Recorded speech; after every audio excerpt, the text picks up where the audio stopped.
Vous écoutez le podcast Il est écrit avec Louis. Ensemble, partageons la parole. Bonjour amoureux de la parole, je suis heureuse de vous retrouver pour ce petit partage de l'été. Aujourd'hui, je voudrais partager sur l'armure du chrétien. Revêtez l'armure, c'est le thème d'aujourd'hui. Et j'étais au début partie sur une comparaison entre la tenue du sacrificateur dans l'Exode et l'armure du chrétien. Mais au final, j'ai glissé sur l'armure romaine. C'est évident, tout le monde fait cette comparaison. Mais ce qui m'avait surtout interpellée, c'est que beaucoup de personnes disent que dans l'armure du chrétien, il n'y a pas de protection arrière. Alors, lorsqu'on nous parle de cuirasse, pour moi, une cuirasse, elle se porte entièrement et elle est au derrière comme au devant. Donc, est-ce que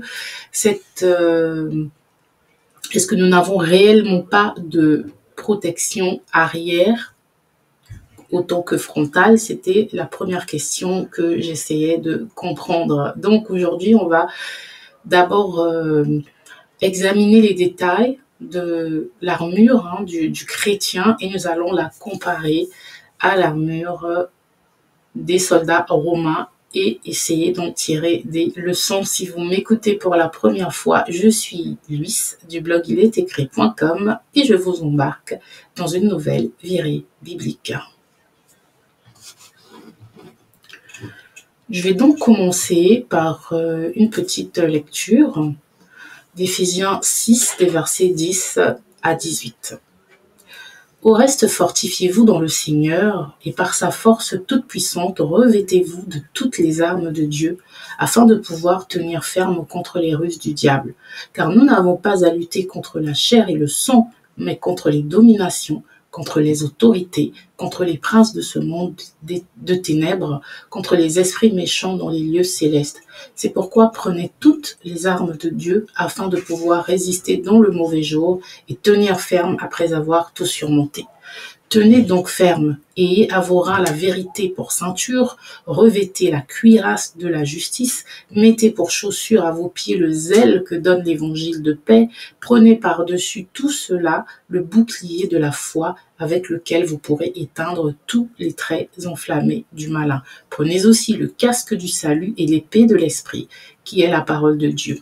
Faites en tout temps, par l'esprit, toutes sortes de prières et de supplications. Donc, Paul décrit 6 éléments principaux, chacun avec une portée spirituelle. Tout d'abord, il y a la ceinture de vérité. Elle attache les autres pièces et permet la liberté de mouvement. Sans vérité, tout s'écroule et la vérité, c'est Jésus. La cuirasse de la justice, elle protège le cœur et les organes vitaux.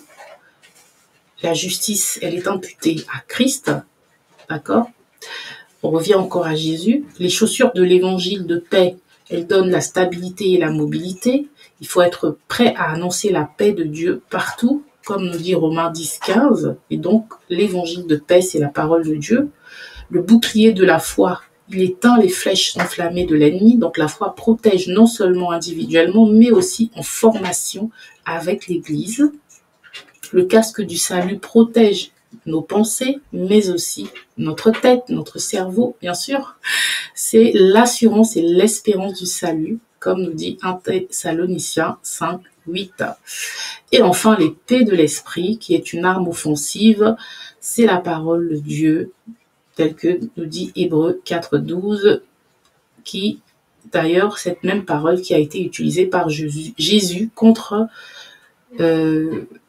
le tentateur, contre le diable, dans Matthieu au chapitre 4. Donc bien sûr, je vous mettrai toutes ces références en commentaire. Et ensuite, nous avons l'armure romaine du 1er siècle.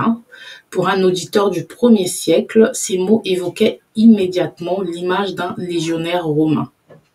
Les mots de Paul.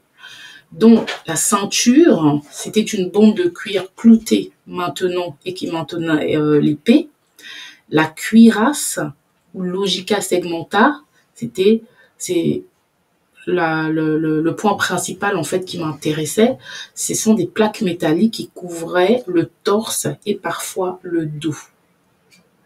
Donc pas uniquement le torse, puisque voilà, moi j'avais l'image d'une cuirasse qui se fermait par le dos, donc peut-être que le dos n'a pas une protection totale et complète comme le torse, mais elle avait une protection quand même partielle. Et surtout, le soldat romain était censé toujours avancer en avant et était protégé par les autres à l'arrière. Et après, vous me direz, mais il y a toujours une dernière ligne à l'arrière. Et eux qui les protégeaient. Bon, bref, l'ennemi est censé être devant et pas derrière. Il y avait ensuite les sandales cloutées pour la stabilité sur tous les terrains. Ils avaient un bouclier. Donc, il était grand, incurvé et pouvait former un mur collectif. Donc, lorsque l'armée romaine se regroupait, ils pouvaient former un mur chacun avec leur bouclier. Il y avait le casque qui protégeait la tête, la nuque et les joues. Et vous aviez l'épée qui était une arme rapide et qui, bien sûr, on sait à quoi servait une épée. Donc, on retrouvait dans l'armure romaine également 6 accessoires principaux. Donc, Paul s'inspire de l'armement romain, mais il l'élève à une dimension plus spirituelle. Le soldat romain combattait des ennemis visibles. Nous, aujourd'hui, chrétiens, nous affrontons des forces invisibles. Nous ne combattons pas contre la chair, mais contre des principautés, tel que j'ai cité tout à l'heure au début de ce podcast. Le soldat romain, il devait rester en formation. Le chrétien doit rester dans la communion fraternelle. Également, nous sommes une armée. On parle du corps du Christ et non pas de chrétiens individuellement dans leur coin, n'est-ce pas? Et le disciple et la discipline militaire, elle devient pour Paul l'image de la discipline spirituelle. Maintenant, la grande question, pourquoi pas de protection dans le dos? Parce que c'est ce que tout le monde dit sur Internet. Eh bien, historiquement, certaines armures romaines protégeaient le dos. Mais la tactique reposait sur la cohésion. Donc, elle protégeait quand même le dos. Il n'y avait pas rien dans le dos. L'arrière était couvert par un autre soldat, mais il y avait, comme je disais, la cuirasse qui était quand même une protection dans le dos. Mais spirituellement, qu'est-ce que cela signifie? Il n'y avait pas de retraite en avance.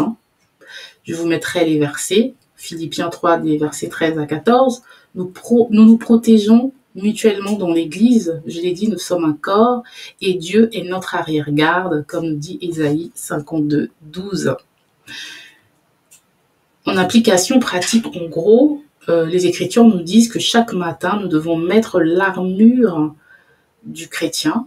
Donc, nous pouvons la mettre par la prière chaque jour. Nous devons méditer la parole de Dieu. Nous ne devons pas combattre seuls, puisque les Écritures nous encouragent à prier les uns pour les autres. Et le soldat romain, il pouvait impressionner par son équipement, mais l'armure du chrétien est bien plus redoutable, puisqu'elle est forgée par Dieu lui-même. Alors, chaque jour, nous devons nous revêtir de cette armure. Donc, lorsqu'on parle d'une cuirasse, on parle également de protection avant et arrière, puisqu'elle se porte comme un vêtement, vous voyez. La protection, elle enveloppait l'avant et le dos. Voilà, mais nous avons la protection de Dieu aussi qui nous couvre intégralement, pas seulement en face du danger, et il assure également nos arrières. Il reste quand même des zones qui sont exposées dans la tenue du soldat chrétien, le bas-ventre, les cuisses par exemple, mais nous restons vulnérables dans certaines sphères, c'est peut-être cela aussi, et nous avons besoin d'être en groupe, d'être dans le corps de Christ pour être plus solide. La cuirasse, elle était composée de bandes métalliques courbes, en fer ou en acier, et ils étaient articulés pour envelopper le torse avec des renforcements aux épaules, au haut du dos et fixée par des lanières et des crochets, des boucles et des rivets. Et cette conception permettait une bonne flexibilité, une bonne légèreté et également une protection efficace contre les coups tranchants ou perforants.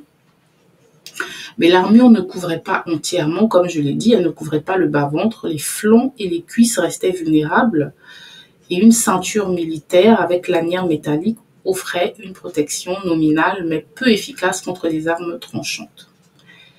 Il y avait également sous l'armure, les légionnaires y portaient un subarmalis, un vêtement matelassé en lin ou cuir, parfois avec des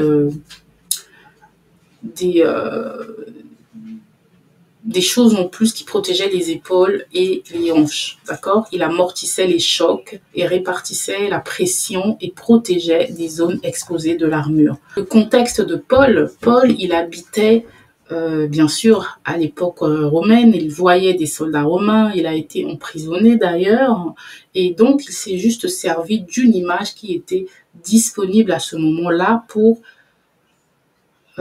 expliquer, pour nous détailler l'armure du chrétien. D'accord? Donc, la Logica Segmenta, je vous mettrai les images si vous m'écoutez sur YouTube. Elle n'était pas totalement sans protection arrière, d'accord? Et si vous voyez les schémas que je mets, l'armure était segmentée, elle montrait la superposition des plaques et leur attache et l'emprise enveloppait le torse. Voilà. Donc la protection arrière était présente. Aujourd'hui, Dieu, il est devant, il est derrière nous, mais il est aussi autour de nous via la parole, la communauté, la prière, comme subarmilis, comme un subarmilis spirituel sous l'équipement principal, comme je vous l'ai décrit tout à l'heure. Donc, merci de m'avoir écouté. Désolée pour les bruits et le temps. Et je vous dis à la prochaine fois pour un nouveau partage. Ciao, ciao.